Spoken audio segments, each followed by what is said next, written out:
Alright, Miss Girl, I'm back. You back. We back. Just like a smile home. You already know it's me, your girl P, your favorite bitch and your favorite witch. I look chewed, but we're just gonna get right into it with our first segment, P's favorite pieces.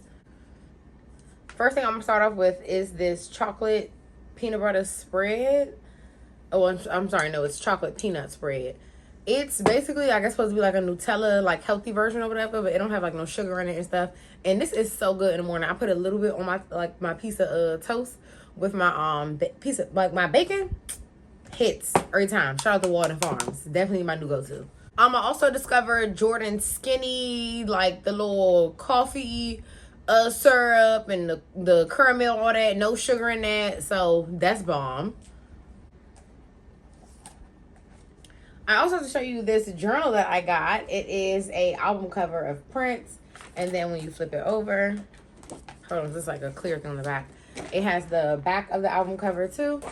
I got this as a gift and I'm obsessed. It has like lime paper in it and then also like sketch paper in it. But the coolest thing about this is when you tap the corner with your phone, it pulls up the album and starts playing it. Blew my mind. If you know me personally, you know I love Prince. So this means a lot to me. I love this. I want to cherish this forever. I haven't decided what I'm going to put in here yet, but I love Prince.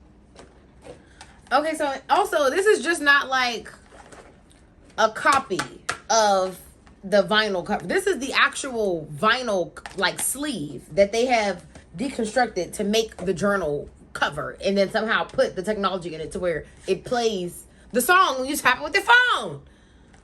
Well, not the song, but the album. You get what I'm saying.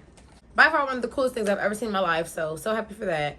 And then my other thing I want to talk about is the Q.T.N.A show that I went to the other night. He did so good. I love his music. His voice is a vibe.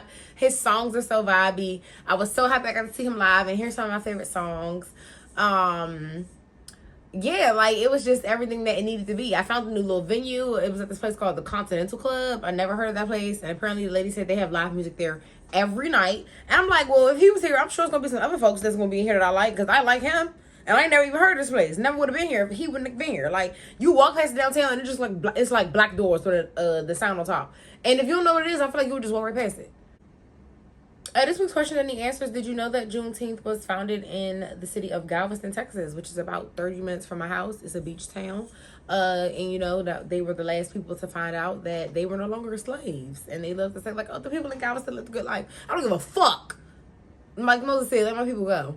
Yeah. So that was just this week's question and the answers. Did you know that?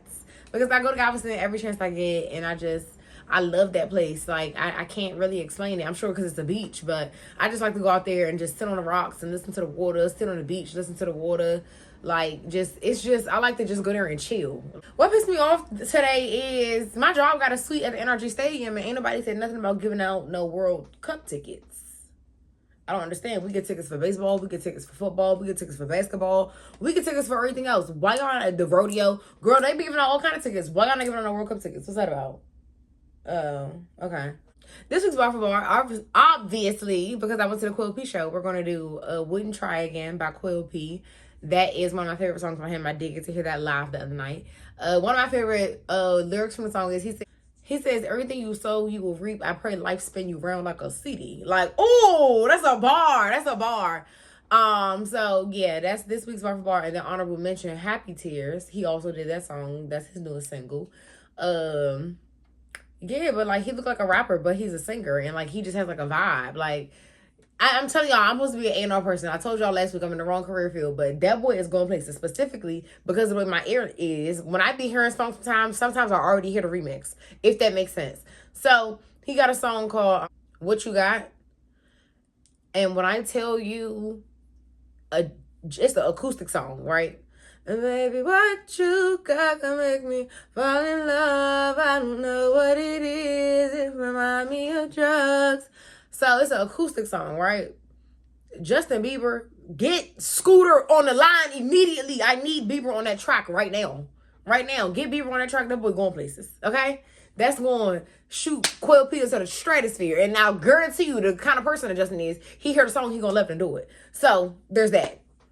That Justin be having them acoustic, them whiny, like begging, pleading kind of song. Y'all not hip because all y'all know is Baby. But I digress. And UConn.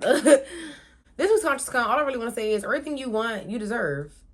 So, and it's coming. You just got to play the game right to do it. You can't be doing foolish shit and then thinking that it's going to come to you and you out here doing foolish shit, right? Both up. Step your cookies up for they crumble. As a mad scientist once fucking said. All right, for our last final segment, hashtag I cannot make this shit up. On the 13th of June, Venus did move into the sign of Leo. And that just gives your branding got like a little je ne sais quoi attitude. It has a little confidence boost now. A little strut, a little pep in its step, if you will. Because you deserve to step into the spotlight and own it unapologetically. Like we talked about last week, ask for what you need because you need it. Say what you need and stand on it. Don't be trying to negotiate and backpedal and say, oh well, because if you can't, and not, fuck that. And so that's just very much like loved out loud energy. On the 15th, we did have a new moon in Gemini, and that just connects to our full moon in Sagittarius that we had on March the 31st. May the 31st, you know what I meant. So Sagittarius with the full moon, that was wanting you to understand. We talked about the path, the where. And now with the new moon in Gemini connecting to that, it wants you to understand okay, that's the path. What is the mindset and what is the mental state that I need to align with and address and sign up for to get to that path? Because new direction and redirection can be, difficult subjects for people. But don't be a complete skeptic. It's okay to have healthy skepticism, but don't just be going off of anything, right? Don't take everything as a sign. Don't hold on to every word anybody say, like that kind of thing. Take everything with a healthy amount of skepticism. It's just giving like very much Alexa play Spotlight by Renegade Band. I said that last week, but that one is giving like what I was hearing when I was writing that. It's giving Alexa play Open Your Eyes by T.O.B. Darling, open your eyes. There are times you will need someone, and I will be by your side. I love that song. But like it's giving like, yeah, open your eyes and understand what's really going down, what's going on. I also learned a new thing this week. I learned about the Chiron return. Chiron is currently in its return because when people in the world started talking about it, it was in the sign of Taurus when they noticed it in the sky for the first time. And right now it's, in the sign of Taurus. So that's called what you call a return in a birth chart. When something where it is when you were born comes back to that, that's why your birthday is called your solar return, because it's where the sun returns to where it was at in your birth chart, your birthday, right? It all makes sense. It's just other parts of the birth chart that works exactly like that people don't understand. But yeah, the Chiron is in its return in the sign of Taurus. It'll be there for the next 7 years. So this is the first time it's happened in 50 years. So with Chiron being a slow and steady, pace kind of person, it takes a minute for it to get through the signs of the zodiac. So it's a slow moving aspect.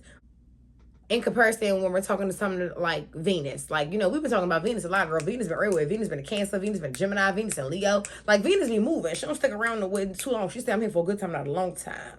Okay. So the message of the Chiron return, Chiron is the wounded healer. It's my favorite thing in your birth chart because I feel like it can help you a lot to understand just your shortcomings and how you already are pre-wired to understand how to process some of your traumas and experiences that weren't pleasant.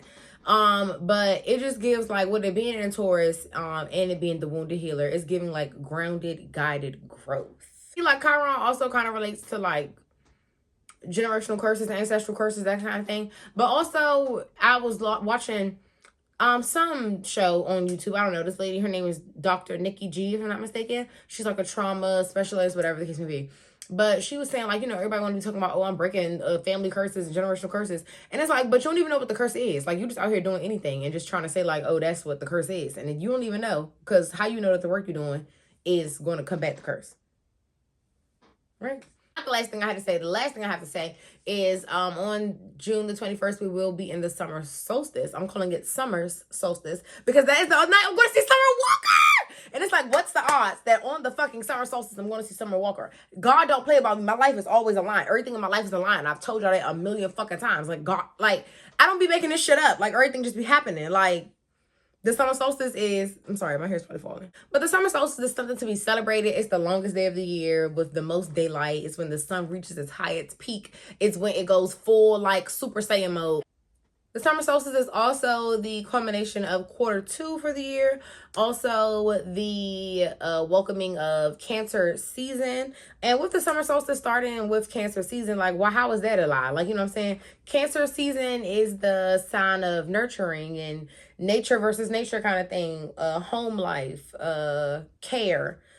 And in the summer, I feel like we all want to have the best time that we can. So do everything you can to take care of yourself so that you can enjoy the daylight and the sunshine and the warm weather. Like, Alexa, play Aquarius / Let the Sunshine In by, I don't know, Fifth Element, Fifth Wonder. I don't know. I don't remember the name of the band, but let the sunshine, let the sunshine in, the sunshine in. I love that song. On Sunday, just try to be in community if you can. Go to the crossroads, give a little offering, open your blinds, open your windows, let the sunlight pour in, and enjoy your weekend. And that's really all I got for real this time. Thank y'all.